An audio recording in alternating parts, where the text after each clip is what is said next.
In this video, we're going to walk you through a quick and easy tutorial on how to find your barcode on Chime. So if you ever wondered where it is for transactions or deposit, then you're in the right place. Let's dive into the simple steps to locate your Chime barcode effortlessly.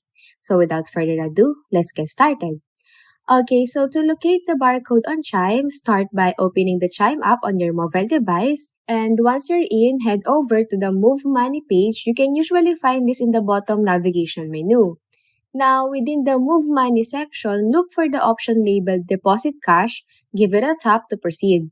Now, to access your barcode, you will notice a convenient green button that says View Barcode. Just simply tap on it and your Chime barcode will be displayed on the screen. Now, feel free to take a screenshot or note down the information as this barcode is often used for various transactions and deposits.